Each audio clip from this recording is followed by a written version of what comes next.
عرب کو یہ تمیز نہیں تھی کہ حلال نکاح کیا ہوتا ہے اور حرام نکاح کیا ہوتا ہے۔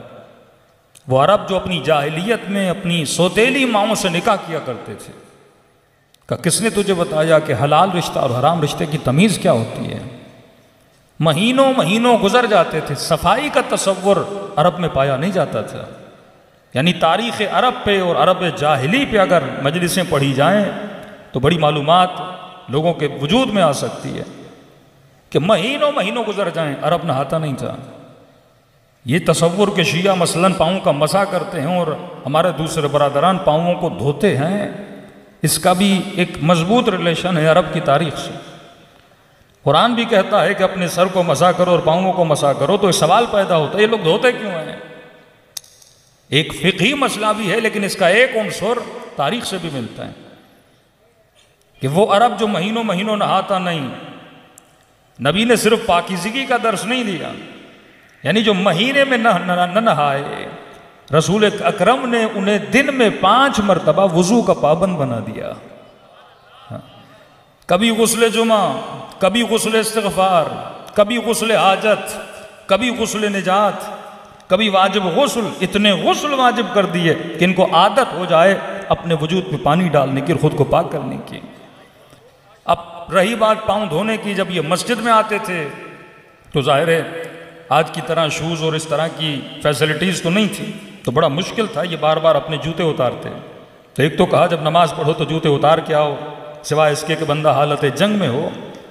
اب ظاہر ہے جب جوتے اتارتے تھے تو ظاہر پاؤں میں بدبو ہوتی تھی اور نماز کی صفیں لگتی تھی، اور خدا نخواستہ پہلی صف میں کسی کے پاؤں میں بو ہو تو اس پر تو واجب ہے کہ پاؤں کو دھوئے نا، تاکہ پچھلے بندے کو تکلیف نہ ہو۔ یہ حقوق العباد میں آتا ہے، ایک بندے کے وجود سے بھی بدبو آئے، حرام ہے وہ کسی ایسے بندے کے ساتھ بیٹھے جس کو اس کے وجود سے کیا آئے؟ تکلیف آئے۔ تو اب یہاں پہ حکم ہوا کہ پاؤں کا تو مسح ہے، لیکن ان کو پابند بنا دیا کہ وضو کے ساتھ ساتھ اپنے پاؤں کو دھو بھی لیا کریں تاکہ پاؤں سے بدبو نہ آئے۔ اب ایک روش چلی تو آج تک دھوتے آ رہے ہیں، حالانکہ یہ تھا کہ اگر پاؤں اتنے گندے ہو جائیں یا بدبو ہو تو وہ عرب جس کے یہاں صفائی کا تصور نہیں تھا، جن کے گھروں میں اگر بیٹی پیدا ہوتی تو چہروں کا رنگ بدل جاتا تھا، چہرے کے رنگ پہ سرخی آ جاتی تھی، اور اسی معاشرے میں ایک بات یاد رکھیے، سب سے مشکل ترین جہاد جو ہوتا ہے وہ کسی معاشرے کی غلط رسومات کا مقابلہ کرنا ہوتا ہے۔ آج آپ اپنے گھروں میں دیکھ لیں، مثلاً بیٹا بولے کہ بابا میں شادی اس طرح نہیں مناؤں گا، تو سب سے بڑا مقابلہ سب سے بڑا ٹکراؤ جو اس کے ساتھ ہوتا ہے اس کی اپنی سوسائٹی کا ہوتا ہے۔ آپ کی سوسائٹی میں مثلاً کوئی غلط رسم پڑ جائے اور اچانک سے کچھ جوان کھڑے ہو جائیں، کچھ لوگ کھڑے ہو جائیں، بھئی آج کے بعد ہم اس رسم کو نہیں منائیں گے، تو سب سے بڑا مقابلہ آپ کا کون کرے گا؟ غیر نہیں کرے گا، آپ کا اپنا کرے گا، کیونکہ رسومات کی پابندی اور ان کا مقابلہ کرنا، یہ کون ہے؟ یہ نبی کے اپنے سگے چچا ہیں، یہ کون ہے؟ اس کے اپنے رشتہ دار ہیں، لیکن پتھر بھی مار رہے ہیں۔ کیوں؟ کیونکہ رسول نے عرب کی غلط رسومات کا مقابلہ کیا، اور رسم اتنی غلط کہ اگر بیٹی پیدا ہو جائے تو چہرے پہ سرخی آ جاتی تھی۔ اب دیکھیے، مقابلہ اگر رسم کا کرنا ہے تو عمل کے ذریعے سے، مقابلہ اگر رسم کا کرنا ہے اپنے ایکشنز کے ذریعے سے، مقابلہ اگر رسم کا کرنا ہے، عرب کے لیے بڑا مشکل تھا کہ علی جیسے جوان کو امت کا سردار بنا دیا جائے۔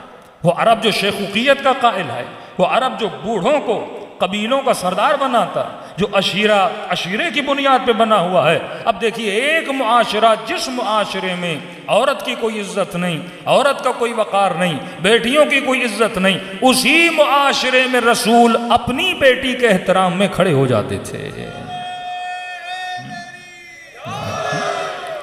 یہ ہوتا ہے کسی سوسائٹی کے غلط عمل کا مقابلہ کرنا کہ یہ دیکھو، یہ ہوتی ہے بیٹیوں کی عزت، یہ ہوتا ہے بیٹیوں کا مقام۔ یا جناب رسول خدا کی شادی کا معاملہ وہ قرآن میں آپ پڑھ سکتے ہیں، تو سیدہ فرماتی ہیں کہ عرب یاد کرو کہ تم نجاست اور طہارت کی تمیز نہیں رکھتے تھے، یہ میرے بابا تھے جس نے تجھے بتایا۔ بدترین عمل جو کوئی انسان کرتا تھا اس زمانے میں، فرمایا فرق انسان اور فرق حیوان کیا ہے؟ آپ تمیز کریں کہ مولانا یہ انسان ہے اور یہ حیوان ہے۔ اللہ نے برترین چیز جو آپ کی دی ہے وہ آپ کا برین ہے۔